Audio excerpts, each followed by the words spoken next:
बिस्मिल्लाहिर्रहमानिर्रहीम। अस्सलाम वालेकुम नाज़रीन, मैंने कल के दिन आपको बताया था कि सुप्रीम कोर्ट की जजमेंट का बड़ा असर होगा और आने वाले दिनों में आप इसके नताइज देखेंगे। जिन लोगों ने वो वीलॉग नहीं देखा वो मेरा वीलॉग लाजमी देख लें। सुप्रीम कोर्ट से कल जो पंजाब इंतखाबात के हवाले से जजमेंट आई थी, आज उसका पहला नतीजा मौसूल हो गया है। इलेक्शन कमीशन ने एक हंगामी इजलास बुलाया और एक खुशखबरी है कौम के लिए कि इलेक्शन कमीशन ने यू टर्न लिया बहुत बड़ा। वो यू टर्न मैं आपको बताऊंगा कि क्या यू टर्न लिया और इलेक्शन कमीशन ने अब क्या डिसीजंस लिए हैं। दूसरी चीज़ जो हम इस व्लॉग में हाईलाइट करेंगे, एक दफ़ा फिर से आपको इलेक्ट्रॉनिक मीडिया आपके एहतजाज की खबरें कम दिखाता नजर आएगा, यानी इलेक्ट्रिसिटी पर जो आप लोग एहतजाज कर रहे हैं, इसके साथ पेट्रोल पर जो एहतजाज कर रहे हैं, आपको ये सारी खबरें सोशल मीडिया पे मिलेंगी। खसूसन जो सहाफ़ी हजरात जो इनका ताल्लुक इलेक्ट्रॉनिक मीडिया से भी है वो व्लॉगिंग कर रहे हैं, अपनी खुलकर बात कर रहे हैं। मैंने भी इलेक्ट्रॉनिक मीडिया में मैं प्रोग्राम भी करता हूँ, लेकिन मैंने इस जो प्लेटफॉर्म है इसका इंतखाब इस वजह से किया ताकि मैं अपनी बात खुलकर कर सकूँ। तो इलेक्ट्रॉनिक मीडिया में अब आपको वो चीज़ें हाईलाइट होती हुई खबर के पहले हिस्सों में यानी हेडलाइन में आपको कम नज़र आएंगी, वो खबर के आखिरी हिस्सों में नज़र आएंगी आपको। उसकी वजूहात क्या हैं वो तो हम आपको आगे चल के बताते ही हैं, लेकिन जो सबसे ज़्यादा ज़रूरी चीज़ है जिस पे आज बात करनी है वो सुप्रीम कोर्ट के डिसीजन और इलेक्शन कमीशन का आज हंगामी इजलास जो बुलाया गया है उस पर करनी है। मियां मोहम्मद नवाज शरीफ के हवाले से भी एक सहाफ़ी ने दावा किया है कि वो वापस आएंगे तो वज़ीर आज़म बनेंगे। इस्टेब्लिशमेंट में ये फैसला हो चुका है। उस दावे में कितनी सदाकत है ये भी आपको बताएंगे। अगर आपने अभी तक चैनल सब्सक्राइब नहीं किया तो सब्सक्राइब ज़रूर कर लें, बेल का आइकन ज़रूर दबाएं। देखें, कल का मैंने जो व्लॉग किया था उसमें मैंने बताया था कि चीफ जस्टिस ने ये असूल दे दिया है, ये कानूनी तौर पर बात तय हो गई है। सुप्रीम कोर्ट इस बात से आगे जाने को तैयार नहीं है कि इंतखाबात 90 दिन से डिले किए जाएं।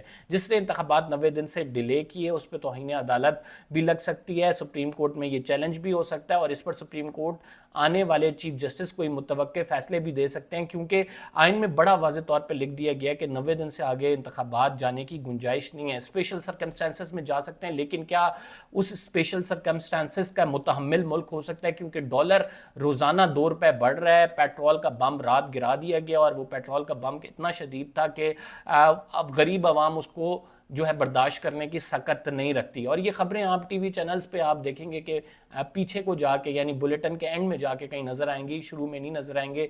इलेक्ट्रिसिटी के एहतजाज की वजह से कल खन्ना पुल पे एक बंदे ने खुदकुशी की और चूंकि लोग बिल नहीं दे सकते, लोगों के पास इतनी सकत नहीं है, लेकिन हमारे हुक्मरान आंखों पर पट्टियां बांध कर जो है वो बैठे हुए हैं और कौम का यहाँ पे तमाशा लगा हुआ है। तो ये तमाम चीज़ें जो है हम अपने इस चैनल पे हाईलाइट करेंगे।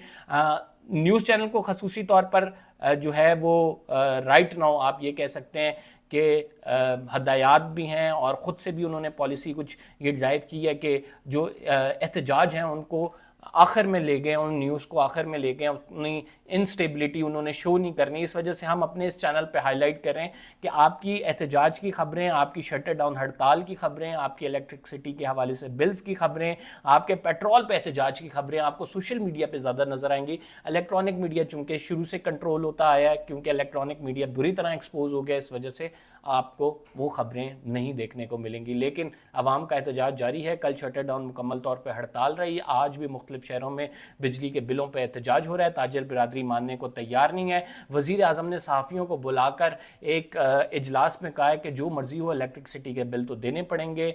फी यूनिट बिजली में इजाफा भी हो रहा है और पेट्रोल में रात गए जो इजाफा हुआ है ये भी आपके सरों पर अब लाद दिया गया है।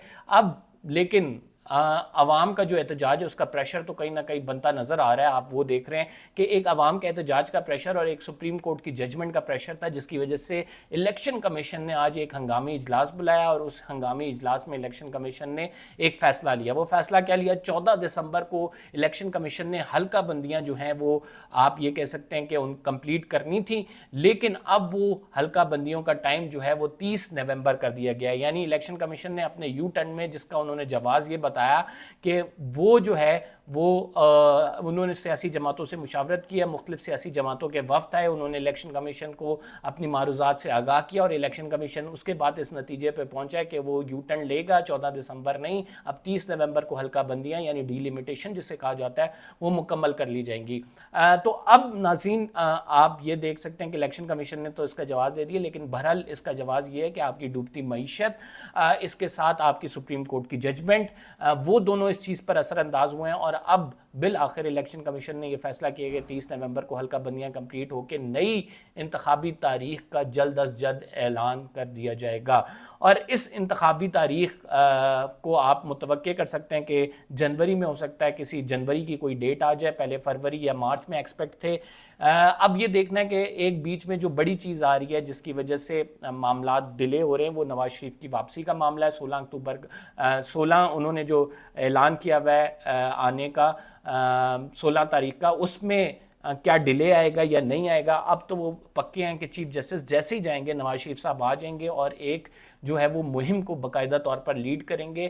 اور دوبارہ سے یہ پلاننگ ہو رہی ہے, صحافتی حلقوں میں یہ بات آ رہی ہے, اور باوثوق صحافی اس بات کی تصدیق بھی کر رہے ہیں کہ نواز شریف کو واپس لانے کا بھی ایک پلان ہو رہا ہے. کہ اسٹیبلشمنٹ کہہ رہی ہے کہ جہاں سے نواز شریف سے اقتدار چھینا تھا وہیں سے نواز شریف کو اقتدار دوبارہ دیا جائے گا اور وہ ملک سنبھالیں گے. تو اسٹیبلشمنٹ ہر دفعہ تجربے کرتی ہے اور ان کے تجربے کس حد تک کامیاب رہتے ہیں یہ پوری قوم کو پتہ ہے. تو ایک دفعہ یہ دوبارہ سے تجربہ کر کے دیکھ لیں کہ آپ نے نواز شریف پھر انتخابات کرانے کی کیا ضرورت ہے, اتنے پیسے انتخابات پہ خرچ ہوں گے. آپ سیدھی طرح کریں کہ نواز شریف کو لا کر کرسی پر بٹھا دیں, اور وہ جو ہے نواز شریف اگر کرسی پر بیٹھ جاتے ہیں تو پھر عوام کو کہیں کہ وہ منہ بند کر لے, اور جو اسحاق ڈار کی پالیسیز ہیں اس کو ہم ابھی تک بھگت رہے ہیں, آگے پھر اسحاق ڈار آ جائیں گے, پھر ہم پالیسیز بھگتتے رہیں گے. تو یہ تماشا تو چلتا رہے گا. دوسری جانب آپ نے عمران خان صاحب کو قید میں ڈالا ہوا ہے, تو سیدھی طرح کہہ دے کہ ان کے لیے کوئی رائٹ آف ڈیفینس بھی نہیں ہے, ان کے لیے کوئی کونسل بھی نہیں ہے, ان کے لیے عدالتیں بھی نہیں لگیں گی, اور ان کو جیل میں رکھیں. تو پھر یہ ہونا چاہیے. لیکن انفارچونیٹلی جس طرح اس ملک میں معاملات چلتے ہیں, جس طرح اس ملک میں حالات ہیں, وہ یہ بتا رہے ہیں کہ ملک تباہی کے دہانے پہ کھڑا ہوا ہے. اور اس تباہی کے دہانے کو صرف ایک چیز روک سکتی ہے, اگر فری اینڈ فیئر الیکشن ہو. اور اگر فری اینڈ فیئر الیکشن ہوتے ہیں تو تمام لوگ یہ جانتے ہیں کہ زیادہ تر چانسز پی ٹی آئی کے ہیں کہ پی ٹی آئی دوبارہ اقتدار میں آئے گی. یہی وجہ ہے کہ جو جمہوری پارٹیاں ہیں ہماری, وہ یہ بات مانتے ہوئے نظر نہیں آتی کہ ٹائملی الیکشن ہو, حالانکہ پیپلز پارٹی جیسی جماعت سے ایکسپیکٹ نہیں کیا جا سکتا کہ وہ اس میں ڈیلے کرے گی. تو بہرحال یہ عمر چیمہ صحافی ہیں جنہوں نے یہ بات کی ہے کہ نواز شریف کو واپس اقتدار میں لایا جائے گا, ان کو وزیر اعظم بنایا جائے گا, نون لیگ پہ اپنی مہربانیاں اسٹیبلشمنٹ کی جاری رہیں گی.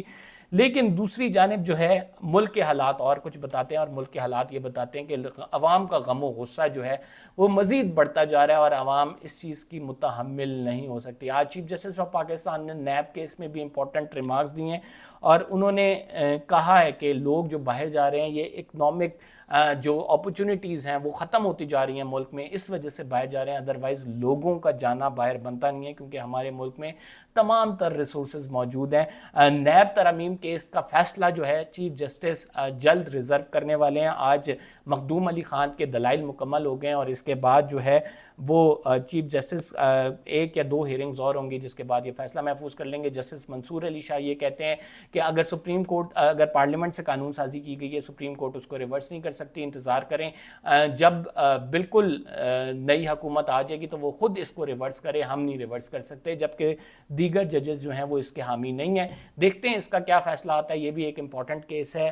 اور ابھی رائٹ ناؤ جو ہے ملک میں ایک مہنگائی کا طوفان جو بڑھ رہا ہے, وزیر اعظم خصوصی طور پر صحافیوں کو بلا کر ان سے رائے لے رہے ہیں, اور صحافیوں کو انہوں نے یہ بھی کنوے کیا ہے, ایک خصوصی میٹنگ ہوئی ہے وزیر اعظم کے ساتھ, کہ جو بھی ہو بجلی کا بل تو دینا پڑے گا. جو لوگ اس سے انکار کر رہے ہیں یہ کوئی حل نہیں ہے, ان کو یہ قیمت چکانی ہوگی اور ان کو بجلی کا بل دینا پڑے گا. اس میں نشست میں مختلف سوالات ہوئے, اور ان سے یہ بھی سوال ہوا کہ آپ جو ہے الیکشن کمیشن کے, جو الیکشن کمیشن نے کہا ہوا ہے کہ وہ تاریخ دے گا انتخابات کی, تو آپ ان کی سائڈ کیوں لے رہے ہیں؟ آپ تو کیئر ٹیکر گورنمنٹ ہے, آپ کو تو سائڈ نہیں لینی چاہیے. مہر بخاری صاحبہ نے یہ سوال کیا, جس پر جو ہے وہ جو وزیر اعظم ہیں انوار الحق کاکڑ صاحب, انہوں نے یہ جواب دیا کہ دیکھیں ابھی تک لا آف لینڈ یہ ہے کہ جو انتخابات کی تاریخ ہے وہ الیکشن کمیشن نے دینی ہے, جب تک وہ لا آف لینڈ رہے گا تو ہم اسی کو سپورٹ کریں گے. سپریم کورٹ اس حوالے سے ابھی تک کوئی ڈیسائیڈ نہیں کر پائی ہے, لیکن سپریم کورٹ نے کل ہی یہ فیصلہ کر دیا ہے کہ 90 دن سے آگے جو ہے انتخابات نہیں جا سکتے ہیں, اور 90 دن کا ہی ٹائم پیریڈ ہے. لہٰذا الیکشن کمیشن کا آج دوبارہ اجلاس بلانا, 14 دن اس کو پیچھے کرنا, اس بات کی عکاسی ہے کہ ملک میں جو اکنامک صورتحال ہے وہ مزید بدتر ہو رہی ہے, اور اس کو سنبھالنے کے لیے ہنگامی اقدامات لیے جا رہے ہیں. اور ہنگامی اقدامات میں ایک الیکشن کی تاریخ کا اعلان بھی ہے جو کہ جلد ہو جائے گا, اور پھر دیکھتے ہیں کہ الیکشن فری اینڈ فیئر ہوتے ہیں یا پھر نواز شریف کو واپس لانے کی بھرپور کوشش کی جاتی ہے. کی جاتی ہے، آپ اپنے کامنٹ سے بھی ہمیں آگاہ کریں۔ فی الحال کے لیے ہمارے پاس یہ انفارمیشن تھی جو آپ کے ساتھ شیئر کی۔ اگلے ولاگ میں کچھ مزید انفارمیشن دیں گے۔ اللہ نگہبان۔